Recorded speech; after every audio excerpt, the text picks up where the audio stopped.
Segampang-gampangnya sesuatu kalau tidak dicoba, tidak dilakukan, maka itu belum dipahami.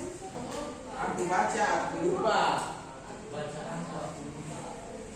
Aku tulis, nah, ingat.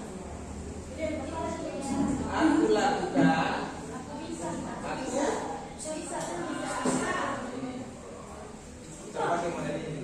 Assalamualaikum warahmatullahi wabarakatuh. Selamat pagi Bapak Ibu guru semua. Kali ini saya akan membagikan praktik baik pemanfaatan papan interaktif digital dalam pembelajaran IPS kelas 8 dengan capaian pembelajaran kontennya yaitu konsep negara maju dan bagaimana Indonesia bisa menjadi negara maju.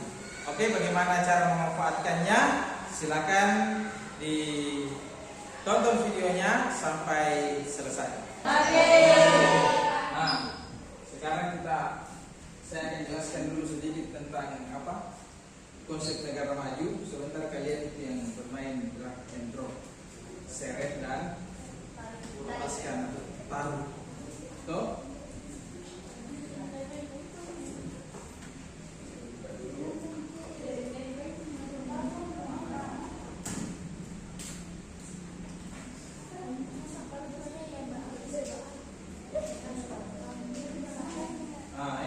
Coba lihat gambar. Apa perbedaannya gambar yang di kiri dengan di kanan? Yang di kiri yang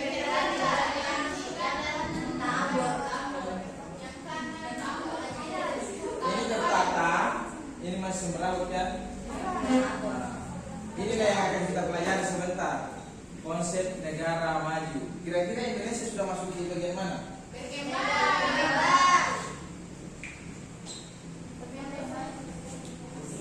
Masih masuk di sini?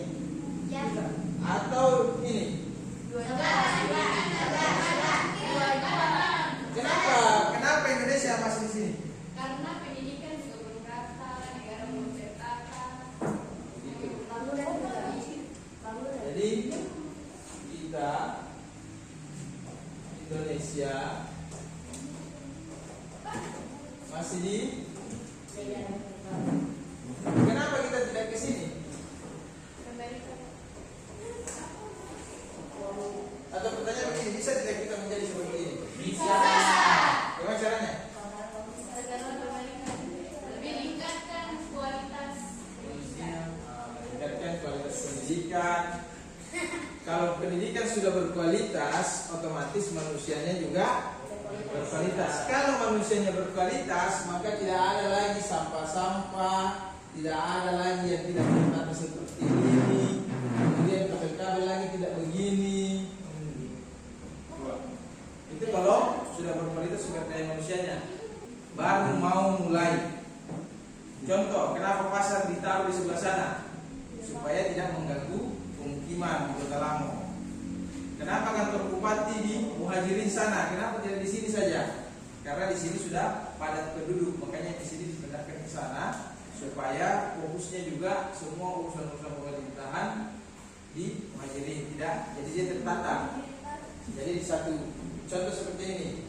Ini misalnya ini kantor bupati, kemudian di sini pasarnya, kemudian ini sekolahnya, kemudian di belakang ada rumahnya gitu. Ditata. Itulah negara maju. Makanya di tahun berapa nih? Kita bilang, masuk paham tuh. 2045 kita sudah seperti ini.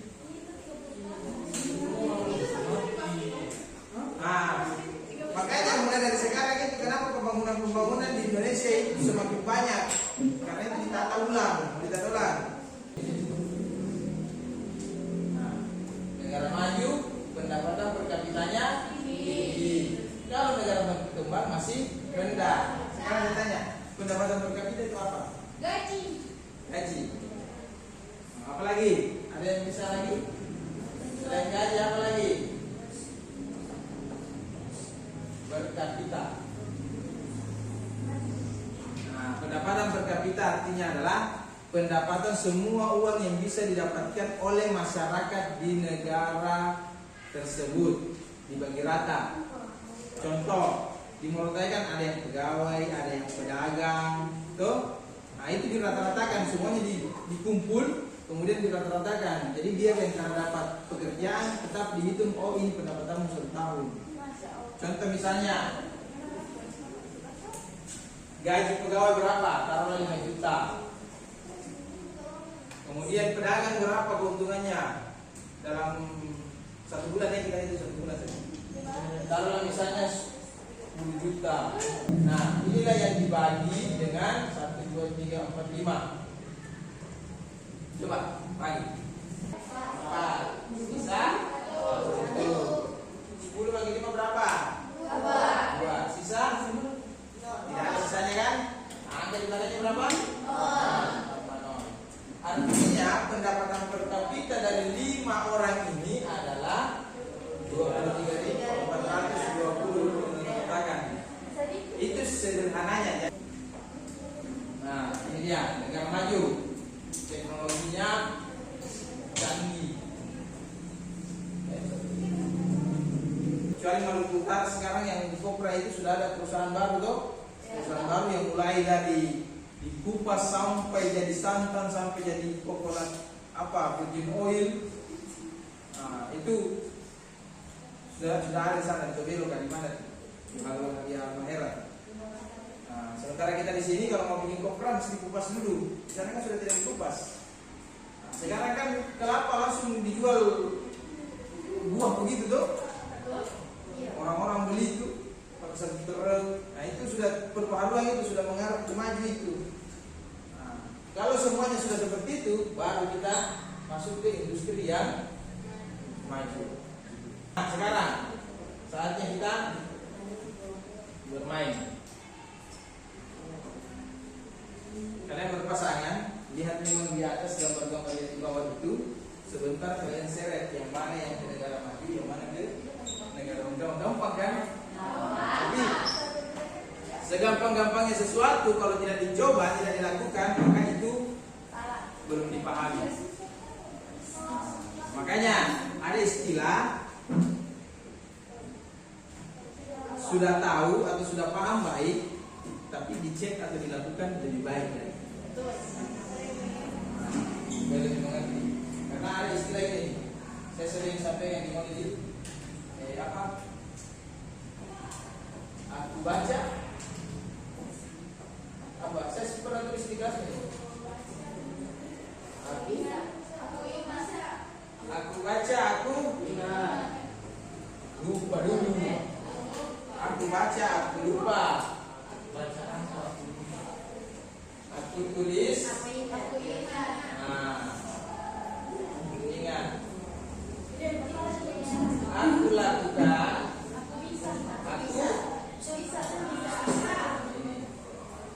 Pakai model ini dulu.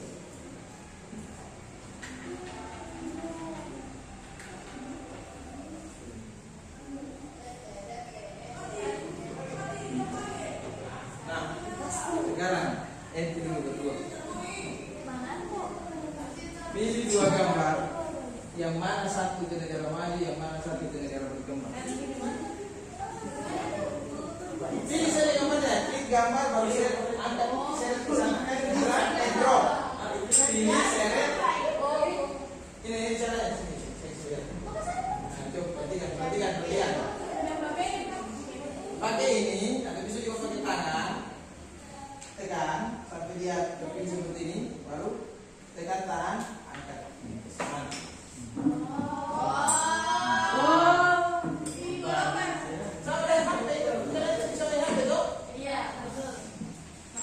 Bisa pakai tangan, bisa pakai ini.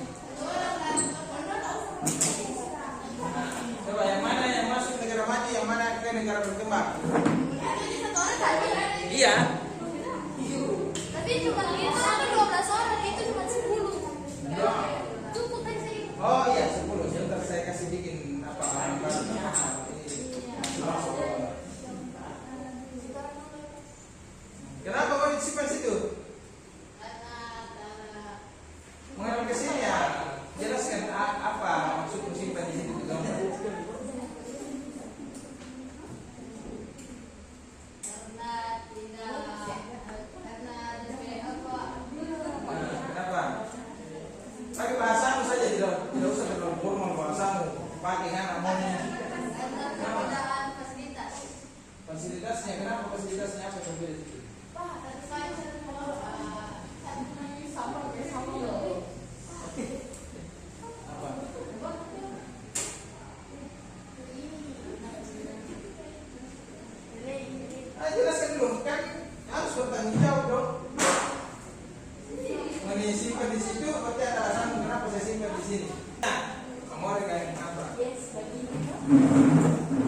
bagus ya tulis ya.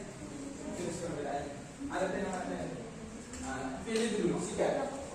Nah, tulis. Ini sudah canggih. Awas tanganmu. Jadi menulis di sini itu apa itu? Cari sini ini dan setiap selesai menulis dulu lepas tangan.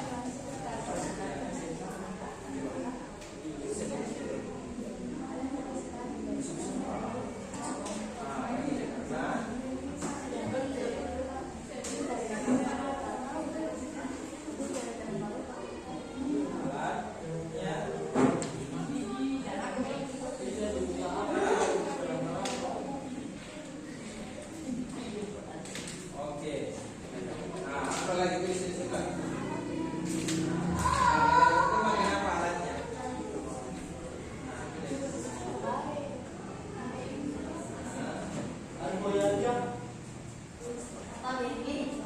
Tidak tahu.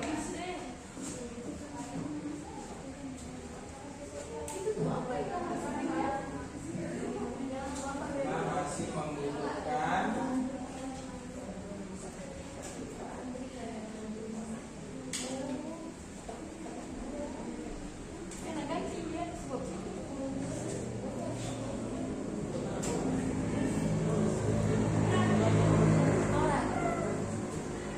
Oke, sudah. Nah, gini, perhatikan. Ini kan tulisannya mau kecil, bisa diperbesar. Caranya seperti apa? Pilih, kemudian dikali.